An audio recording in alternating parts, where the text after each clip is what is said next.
मैं हूं आपका साथी, आपका दोस्त, आपका सूत्रधार कभी कभी, Jamie Alter. How are you all doing? Welcome back to the show, The Alternate View, with me, Jamie Alter. Once again, we're talking cricket. Once again, we've got a lot to talk about. And once again, we have a very, very special, a very learned, and a really passionate cricket fan for us on the show. A familiar face for anyone who's watched cricket in India down the years. RK.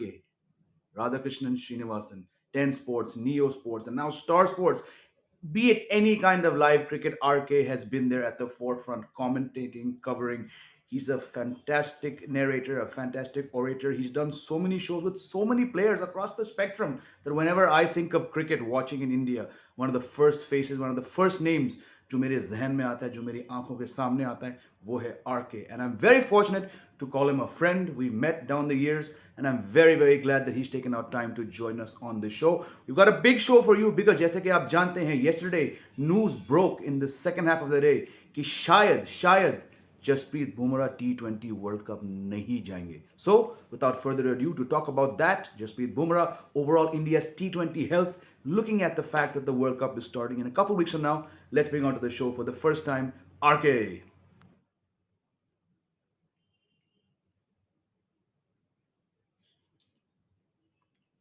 As RK joins, if you have any questions for me and RK, please feel free. There he is. Uh, I just hope you can hear me. I can hear you. I can hear you. It's a little weak. It's a little weak. If you can amp it up a little bit, but otherwise you are audible. Yes, sir.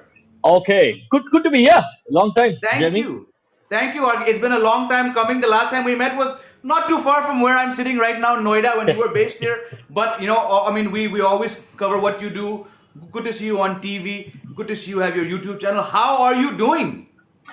All well, all well. I mean, things are going all right. Based out of Mumbai these days, do a bit of work for Star Sports, predominantly in the regional side of things. Do a bit of kabaddi, play a bit of tennis, run a bit. Knees are just asking me to stop and take a look at it all over again. But it's okay. Nothing much to complain, to be honest. Fantastic. That's exactly what we like to hear because the last 2 years have been so challenging. So when someone says everything is going well, everything is going positive, always nice to hear. Once again, thank you for taking off time to come on the show. Big news yesterday. I'm going to get straight to it. What was your immediate reaction, RK? Because I'll say I was not entirely surprised because we know that Jasprit's coming after an injury, did not play that first match against Australia, bowled somewhat off key, which is expected when you're coming back after a break. But then when he didn't play that first match in Trivandrum, warning signs were there, you think? Yeah, I thought in the first game against Australia, he did not take part in the first game against Australia. The thing that I noticed then was Rohit Sharma, for example, is somebody who's extremely fluent when he's talking to somebody, as in whether it is at the toss or probably at the post match presentation. But I could sense that something was amiss from simply the way he spoke the other day to the broadcaster. He wasn't entirely sure about what was happening. It almost appeared as if there was a bit of a niggle, and it all happened at the 11th hour, and therefore there wasn't enough time for Rohit Sharma and company to react. He came and said that Bumrah has got a bit of a niggle, so he's not taking part. This is something that I noticed when India played Australia in the opening game. I mean, of that of the three-match series, and then of course he came back. He bowled a great delivery to Aaron Finch, and I mean everything seemingly was okay. But as you rightly said, when somebody is coming at the back of an injury, you don't expect them to perform straight away. But I was slightly surprised that Bumrah actually missed the first game. And the second of those games, I wasn't entirely sure myself because, again, it was one of those truncated games. So I, for starters, thought, look, why would you want to risk somebody who's just coming at the back of an injury? To my surprise, he actually went ahead and bowled really well. I mean, that delivery to Aaron Finch, so that was excellent. So I thought, okay, things are okay. And then suddenly you saw again him missing out on the first game of this series against South Africa. Then I thought, okay, I don't think it is looking great. There should be something happening, that obviously we wouldn't know. And as you rightly said, coming at the back of an injury, I was actually skeptical about two bowlers, to be honest, both of who were coming at the back of an injury. So one is Jasprit Bumrah, the other is Harshal Patel. So, which is why, I mean, every time I spoke on my YouTube channel, I said, I'm willing to give the benefit of doubt to somebody like Harshal Patel, even if he's going to go for a few runs, because they're also trying to get back into some kind of a rhythm. But So in that sense, I wasn't entirely surprised about Jasprit Bumrah, but a bit shocked that it has happened at this point in time, considering that we are not too far away from the World Cup. Yeah. Very, very well said. It is in fact shocking because we've seen it's not like Bumrah has been injury free, RK. With that action, I mean, that action puts a lot of load on the body. You're very aware, and I'm sure our viewers are as well. From a short run up, he still generates very good pace. And then he's an all format bowler, which in these days, I mean, we've seen n number of examples of bowlers saying, you know what, this is getting too much. We'll get to that in the show, but I just want to pick up on what you said at the end. It was surprising because I think there's been, I'm trying to say it very politely. There's been a bit of a cloak of mystery over how things go on at the NCA. We never really get details. I'm not saying they're obliged to give every single detail, but over the years, as a cricket reporter, someone like you who's watched the game, we often are left wondering, कि यार अभी क्या होने वाला है. So just on that timing aspect, it's almost like, did he know something was there? You think perhaps because as a bowler, he would be knowing that perhaps things were not there. Look, I mean, I just want to go back in time with respect to Jasprit Bumrah. This is not the first Sure. time he's suffering from such an injury. Yeah. I think just after the 50 over World Cup in 2019, he had an issue with his back. September 2019, so he was out for a couple of months. He came back in January 2020, if I'm not mistaken. Yes. So Out he's for had 5 months. this Yeah. issue in the past. I mean, to be very fair, I think you spoke about his action, which is not a very orthodox action. The fact that Jasprit Bumrah wasn't injured for so long after having been a regular across different formats was pleasantly surprising because at the start, almost every expert, every biomechanics expert came up and said, look, such an action is unsustainable. So, in that sense, from when he made his debut as a rookie for a Mumbai Indians to where he was as an established player, even in 2019, I think he had done really well with the kind of action that he had. So, well done to him, well done to his body. Now, getting back to this point about injuries and the management at different levels, uh, first, from a player's perspective, I'm willing to give him the benefit of doubt. Look, at the end of the day, for example, somebody like Hardik Pandya, again, he's had an issue with his back. When he came on to the scene, everybody was worried as to how he's going to get back. Is he going to be fit enough? Is he going to bowl? And the management, to give them their credit, they took enough and more time to ease him into a bowling role. So much so that, despite him being in the side, we only had five bowling options, even in the last edition of the T20 World Cup. At that point in time, it was a bit frustrating, but fair play to the management. They managed his injury really, really well. So that's point number one. And with respect to Jasprit Bumrah, I think I would still give him the benefit of doubt because once you've had that back injury, I'm sure you know how your body is going to react. Yeah. And therefore, which is exactly why I don't think he played the Asia Cup. And then, even the slightest of niggles, I know we use niggles very, very easily. The word niggle is just easily used. But strictly in terms of the slightest of issue, the management was always wise or is always wise to say, hang on, you are a prized asset, Correct. relax. You don't have to come in and bowl at all. So in that sense, I think I'm fairly content about the way things have been transparent, so to speak, as far as Indian cricket is concerned. But the one thing that I've always felt is uh, there's no real clarity about the kind of injuries beforehand. Now, Deepak Hooda, for example, is a classic case in point for me. I mean, if he had a back injury, there's no harm in saying that so and so has had a back injury or so and so Correct. has had a a quad issue because it happens the world over. You're humans, you're sportsmen, you're bound to have injuries, which is where I think I completely like something like football. One day prior to the press conference, the manager is asked who's available, who's not available. The manager says so and so is available, so and so is not available because of a hamstring, because of whatever, an Yeah. ankle or Yeah. whatever it Yeah. is. So that is the only part which I think could be better. But when it comes strictly to Jasprit Bumrah, look, it can happen. I think. I mean, you can keep playing. You can get injured. You think you're ready to come back again. It just catches up with you. I mean, just a bit unfortunate, I would think.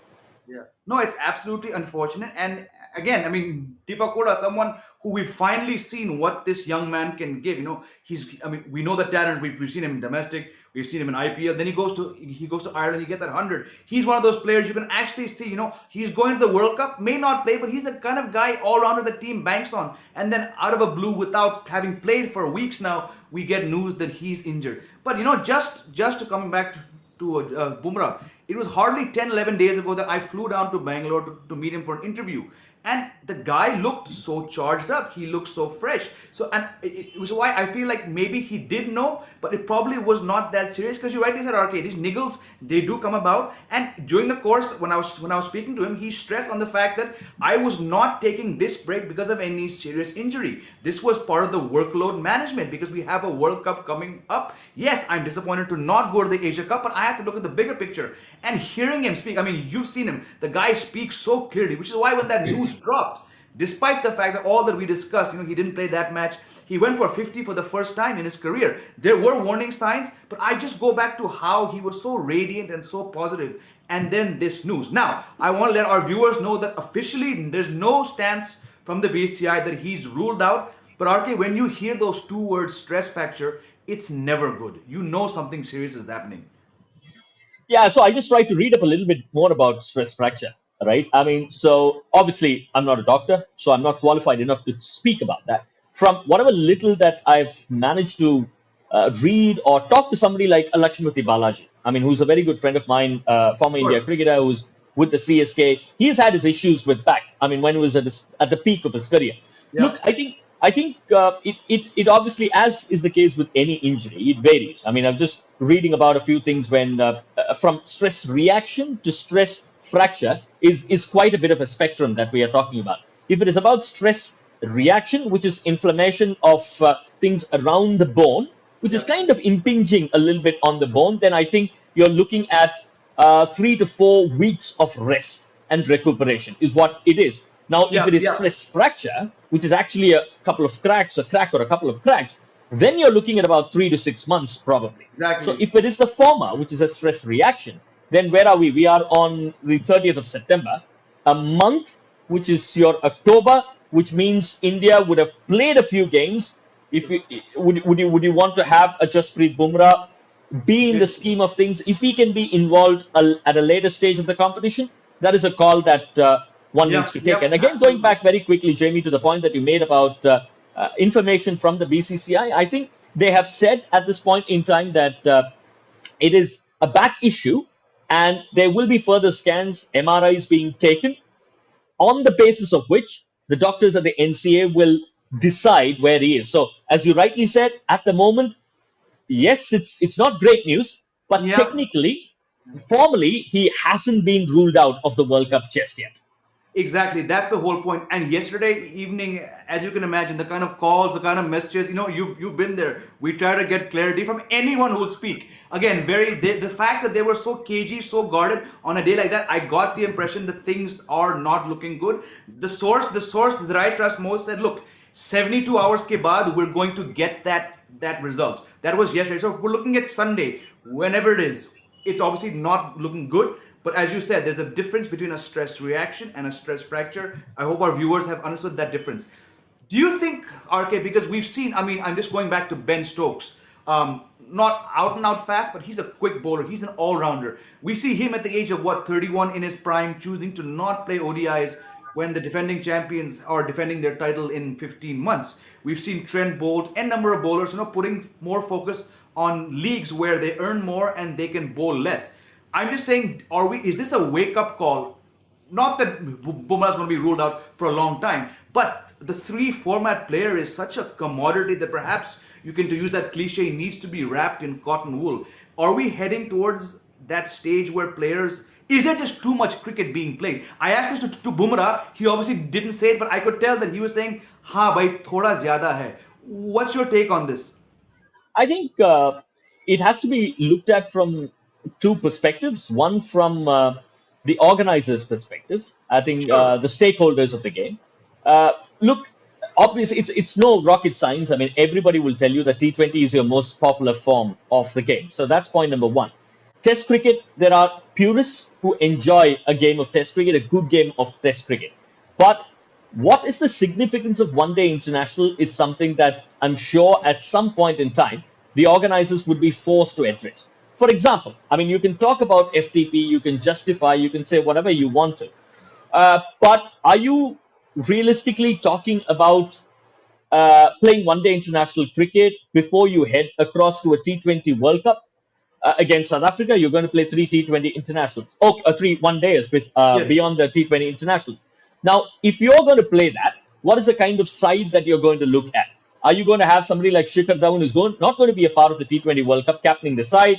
The likes of Shubman Gill gets a bit of a go, so that you're actually using one-day international cricket to see beyond what you have for T20 cricket. Don't get me wrong. I'm not trying to, you know, kind of look at a few of those players who are playing there lightly. I'm not doing that at all. But I'm saying, is that a natural consequence of you at least temporarily putting Mm, one day international cricket on the back seat?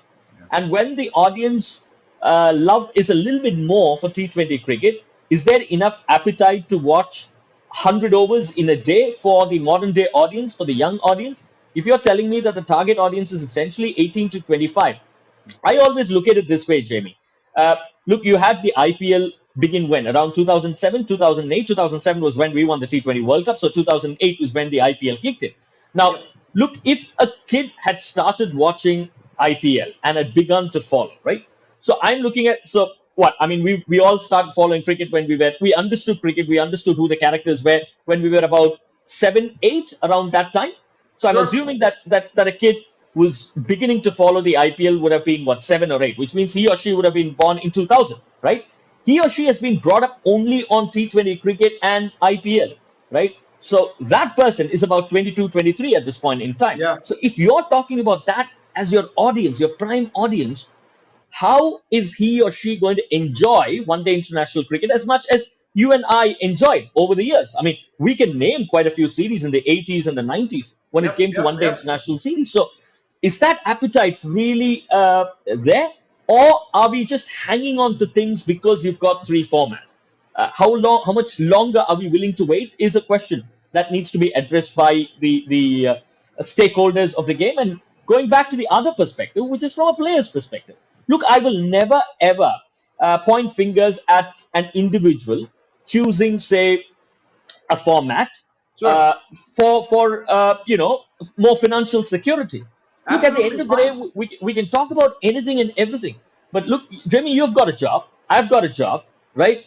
We are obviously working for people. At the end of the day, financial security is important, right? Absolutely. So how is it very, very different from a sportsman? I understand the national part of it. Yes, I mean Jasprit Bumrah. To be fair, I mean most of the cricketers, to be fair, have done everything that they can whenever they're available. They're happy to play for the country. They represent the country. They take pride.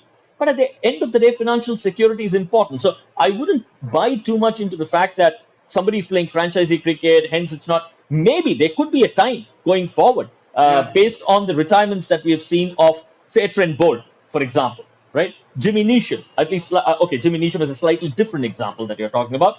But you look at West Indies cricket, Yep. but at least India is in a very different ecosystem. The central contracts are, pretty robust, and you are more than compensated. So in that sense, I wouldn't be entirely surprised. But again, going back to Jasprit Bumrah in particular, I don't think I would look at it from that perspective at all, because the man has done incredibly well for India. Absolutely. I mean, look, as you said, from 16 to now, you rightly mentioned that from post 2019 World Cup till early 2020, there was about 5.5 months where he was ruled out, right? But to come back every single time, and I'm 100% sure that he will come back from this setback as well, because that is the rarity of the man. He's like what BVH Lakshman was in that era to pull off those chases. I think Jasprit Bumrah is there. I think he's got 319 odd wickets across formats. Yes, he's been playing for 6.5 years, but when you subtract the months away, as well as IPL, I mean, what toll does the IPL take? We all get that. And you rightly said, if any player wants to choose one league for more, and especially given the fact that, like, the one day game, for me, Arkin, the one day game is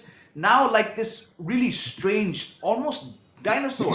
You and I grew up watching it because there was no third format. As you said, what if we were born in 2000? Would we be watching this format? Anyone's guess, right? I would even wager perhaps we would not watch this format as we would watch T20s because of just the sheer volume. So when a player like Bumrah, like Ben Stokes, even Bolt, these are three format players with so much success. I just think it comes down to, yes, it's their choice, but how well they're managed. Because to lose a Bumrah literally what are we, 3.5 weeks away from that first match against Pakistan at the MCG, it's a huge blow. So I think it's definitely a wake up call for all the stakeholders, like you rightly said. coming back to this situation, we've seen Mohammad Siraj RK has been named as his replacement for the T20 series. 2 matches left. Everyone and their uncle is now surmising if Bumrah is ruled out, who's going to get there. Let's say that yes, in all probability, he will not be there. Who fills that breach? We have Mohammad Shami, to my mind, not a natural T20 bowler, but lots of experience, does well in Australia. We have Deepak Chahar bowling very well. We have Avesh Khan was around. Who do you see, first of all, if you had to pick someone to replace him, who would it be? Okay, to answer your question, let me work backwards. Sure. Because when you had Bumrah, you had the flexibility of using Bumrah at various positions in T20 cricket, as in Yes. various phases of the game with Yes. respect to bowling. And also, the other thing about losing Bumrah, if he's going to be missing out for the major chunk of the World Cup, is Rohit Sharma misses his trump card. So effectively, Absolutely. I mean, every captain has got a comfort zone. And I think for Rohit Sharma, just as a Mahendra Singh Dhoni has got spinners as his comfort zone, and say somebody like MS Dhoni always relied on bowlers who gave him control over the game. Those were his comfort zone. I think Rohit Sharma always had or has Bumrah as his comfort zone. So he's going to be out of his comfort zone. So how is he going to work around this? I would want to think of it and say, what is going to be your team composition in Australia? You would Yep. ideally want to go in with four seamers in a game with your fourth seamer being a Hardik Pandya, the all rounder, the only Pandya. all Yep. rounder technically that is left with you, which means because you're going to play Akshar. So, which effectively means that you are going to play three other seamers. Now, who are all the seamers and where all can you use them? Arshdeep, you can use him in the power play and you can use him in the end overs, right? Bhuvaneshwar Kumar, ideally you would want to use him in the power play and the end overs, but his recent records in the end overs, especially a subject of discussion, right? So that Yep. Yep. effectively you're saying Arshdeep, you're probably looking at Bhuvaneshwar still. Are you going to go in with the Harshal Patel because he's your best man for that middle overs, or are you going to look at a Deepak Chahar, or are you going to turn around and say Shami, you're going to be the man who's going to come in out of absolutely nowhere? You That's already it. have Umesh, who's retained as a part of this squad. You saw him bowl. He himself was at the NCA or supposed to be at the NCA. He's a part of the squad. Now you've got Mohammad Siraj in the mix. Then you've got, if you want to just forget about everybody, are you going to try and take an Umran Malik into the scheme of things finally? Yep. He's being a part of the Irani Cup that is going to play Saurashtra. Yep. Yep. I Yep. mean, from plenty of choices to suddenly, yes, you've got choices, but are they all relevant choices? Now that's the big one. So if you're going to use a Deepak Chahar, for example, just going back to your point, you would want to finish Deepak Chahar by say the 10th over or at best the 12th over, Yep. right? So you are effectively going to say that. Now, are you going to? So you're assuming that Deepak Chahar is going to be brilliant day in and day out because it's a bit like going back to that one-day international cricket. It's a bit like using Praveen Kumar over the first 6 or 7 overs, as in you Yeah. give him Yeah. Lakshya Yeah. Yeah. Yeah. and then be done with it. So I honestly, I mean, Arshdeep is a definite go. Sure. Bhuvaneshwar Kumar is a definite yes. So these two are there.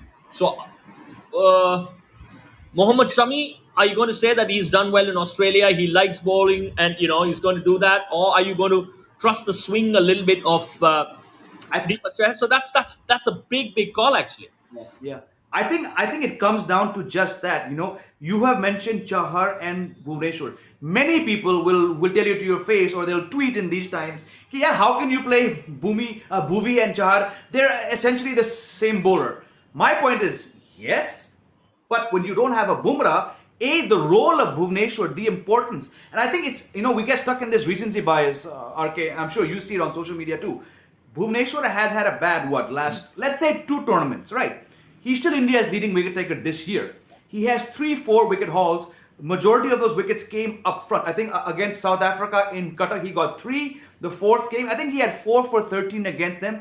Then in the span of a week or 10 days, he had 2 4 wicket hauls up front against Pakistan in game one and then against Afghanistan. Not getting into those conditions, but he still does one job. My question is, if you mentioned if Chahar is bowled out in the first 10 to 12, I would, on current form, I would also like to see Bhuvneshwar bowled out in roughly the same time. So then, and a lot of people will say, yeah, but Bhuvika bowling is not suited to Australia. I'm saying don't write the man off because his role now becomes far more important with Jasprit Bumrah not around. Are you okay with Chahar and Bhuvi being the same kind of bowler in the same 11? Yeah, I mean, I don't know how much of a choice you have with Exactly. Bumrah not being there. Let's be honest about it. Look, as they always say, uh, people who are not in the playing 11 are always considered superstars because I mean, you can only look at the guys who are playing and say he's done wrong, and Yeah, therefore yeah, why would yeah. you choose the other? You've got the power of the hindsight there. So in that sense, and just going back to the point that I was making about Hardik Pandya, which is where I think the flexibility now will have to be provided by somebody like Hardik Pandya.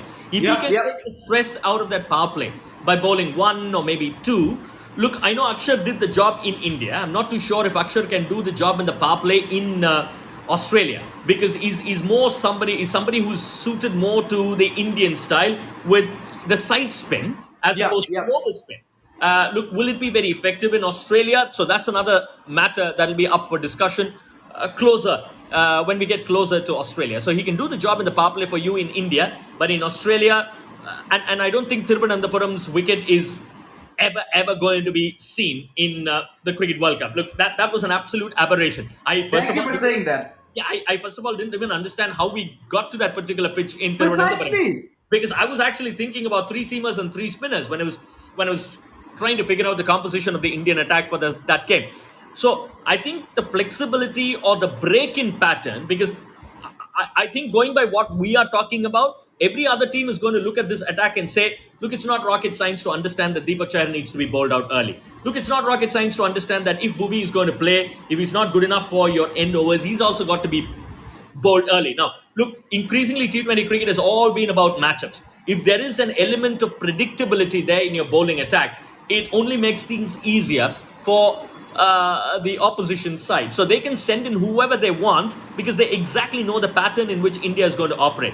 So if there's got to be somebody to break that pattern, probably I think Hardik Pandya, who's easily one of the most improved cricketer that we have seen over the last 12 months or so. The reason why I say cricketer, I'm not using batter because easily your best batter is Surya Kumar Yadav by quite some distance. So that's where I am. So somebody to break the pattern would be Hardik Pandya, for example, to me. Okay, first of all, thank you for pointing out to our viewers here that that was an aberration. I mean, the first thing I saw, I saw the toss. I literally went to the kitchen for like 9 minutes, and I came back. I think they were three, four, four. And I said, "What? This is yes, it's all good fun to watch now and then because I think batsmen get far too much of an upper hand, and it's good to boost the bowler's presence. And But you know like you what? said, You know what, Jamie? So I mean, I was doing the game. So ah, obviously, when the pitch report is happening, right? I mean, you're just watching it and stuff.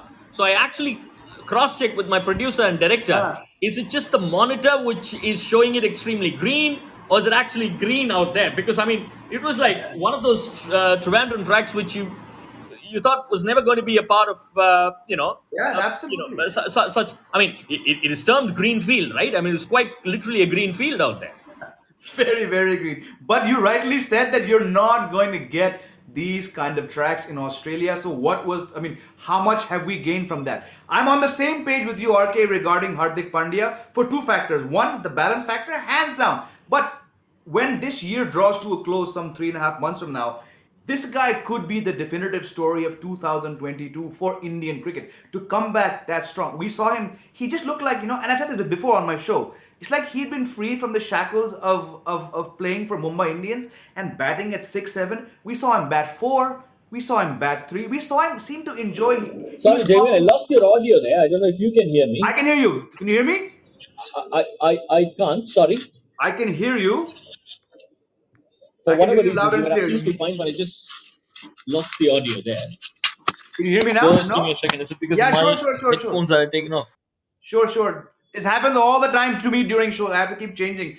Now you can hear Yeah, me? it's okay. It's okay. Ah. It's okay. Go on. Go on. Go Nice. on. I was saying, when this year draws to a close, RK, we might find Hardik Pandya being the definitive story of this year for Indian cricket because he's come back just rejuvenated and he's come back a better cricketer. He led Gujarat Titans. And just like when Jadeja's missing from our test team, the balance gets thrown out of whack, and I think we're seeing that here. But it's okay because we need Hardik Pandya firing on all cylinders when the World Cup starts. But given the fact that Jadeja is not there, and I'm on the same page as you, Akshar is probably, I know he's played in Australia, but it's been a while. We're not sure whether he could do that same role, but just given Jadeja's absence, given the fact that Ashwin's making his way back here, given the fact that Chahal has not been the same Chahal, like Bhuvi's not been the same Bhuvi in the last couple of months, is Akshar now becoming that go-to spinner, even the fact that he doesn't have that experience there? Uh, yeah, it's a tough one, right? I mean, Jamie, look, you've backed somebody till about 2 weeks Yep. prior to the World Cup. You've got not much of a choice but to go with somebody that you've backed. To pick somebody from outside is going to be really difficult for the management, and it's easy for people to sit on the outside and say maybe he could have been tried or this could have been done and stuff like that. But you've followed a template.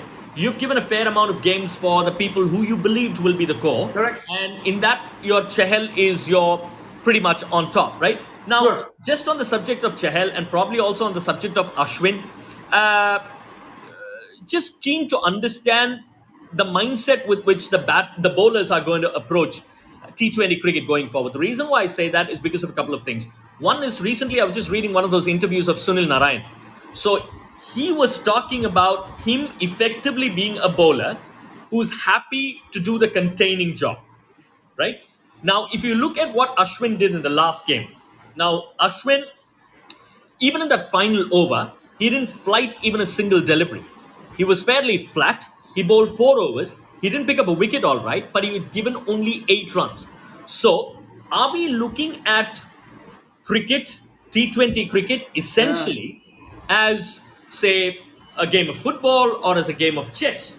Are you saying that, look, if I know this is what I'm going to do, be a bit like Jose Mourinho. I say I've got what I wanted. I'm going to stay back, which is I'm not going to give you runs. You want to hit me, you hit me, and you get out in the process. I get a wicket. I'm not going to do anything about that. I've done my job. My job is to concede only so many runs. Look, the purists, the traditionalists, or whatever you want to build them as, might turn around and say, you get a wicket, it's still a dot ball. Look, I mean, that's all fine. I mean, we understand that part of it. Sure. But are we fast moving towards a situation or the evolution of the game where almost every over, every ball, you're almost getting to the point where saying this is what I want to do for the benefit of the team. It's not only about it's a bit like batters, right? I mean, there is going to come a time when the batter, the big hitter after the 18th over is going to refuse a single. I'm absolutely certain that that's going to Yeah. come. Now, would you call that defensive cricket, or would you say that he's got the ability in his ability to hit big sixes and say, Tim David did that recently. Yep. Tim Yep. David did that. So why can't it be translated to bowlers? Why can't that be a perspective that the teams are looking? Which is why the skill sets are improving with bowlers, and whether you're going to flight a ball, whether you're going to be flatter, depend is entirely dependent on what you want to do on that particular day, because Ashwin is bowling a lot more flatter, even in games that we have seen. Chahal still loves to toss it up. I know it's an Yeah. individual's choice, but he has gotten hit. So I think the bowler that kind of adjusts himself to these things will be the future. Yeah. And it's fascinating to hear you talk, because as you were talking, I'm thinking there's no one better than Ashwin, exactly who you're talking about, right? The guy has, whenever something's been thrown at him, he's just replied in a way that, the fact that he came back after 4 years, both into T20s and one days.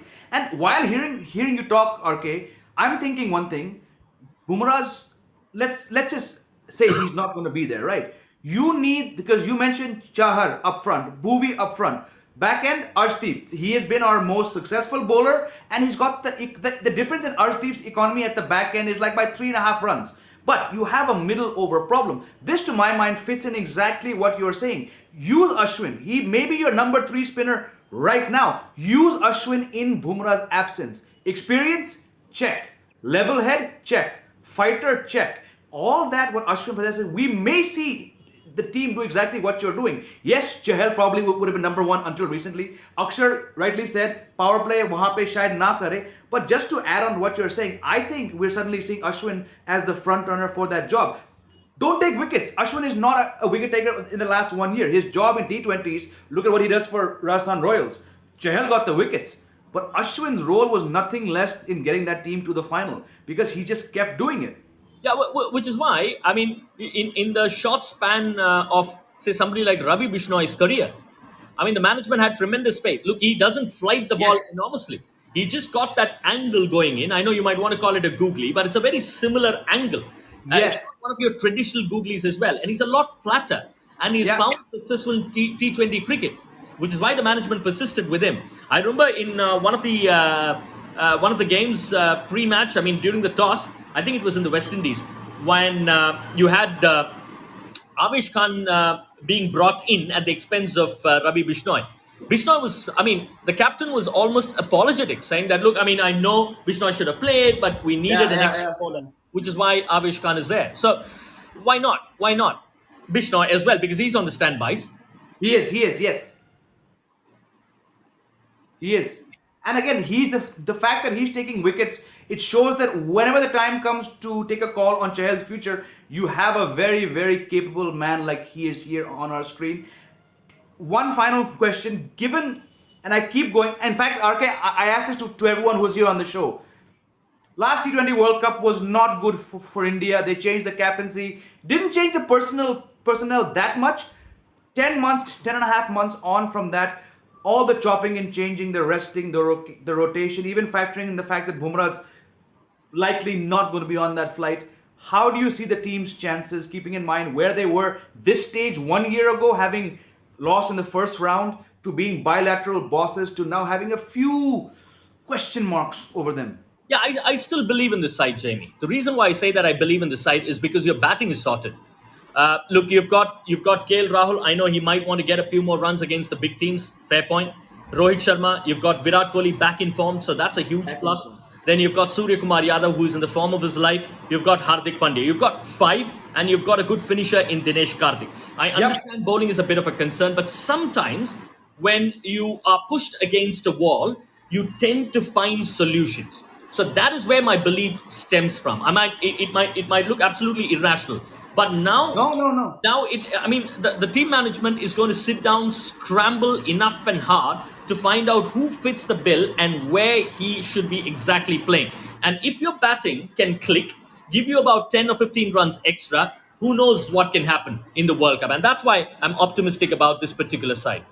Yep. I'm just gonna bring up a picture here I have which summarizes exactly, RK, what you are saying. Let's have a look at this picture. Hey, कहाँ गया? एक second. There you go. I brought it up. I think I clicked the wrong one. 1 second. Here we go. Not the first Indian team to face hardships in Yep. Australia. Yep. Wrote the different format, but exactly, RK, what you're saying. Have faith, because what this bunch of players did two years ago. I'm saying yes, there are weaknesses. The death bowling has been problematic, but it's not been problematic, RK, for the whole year. It's just the last two tournaments. I'm keeping faith, and I said it before. I'm saying it again. I think Bhuvneshwar Kumar could have a very, very good T20 World Cup. Just a gut feeling. Yeah, fair enough. I mean, yeah, that's the hope, that's the expectation, and that's a great pick that you put out for the viewers to have a look. I mean, the only number that comes to my mind is 36, and we all know what happened after that. Precisely, precisely. RK, thank you for your time. Absolute pleasure. Exactly what I expected. You call it as you see it. You bring your vault of experience. We love watching you. Thank you once again for taking our time, my Thank you, friend. Jamie. Thank you. Always a pleasure chatting with you. Thank you so much Take for having care. me. Thank you. Bye. Bye. Bye.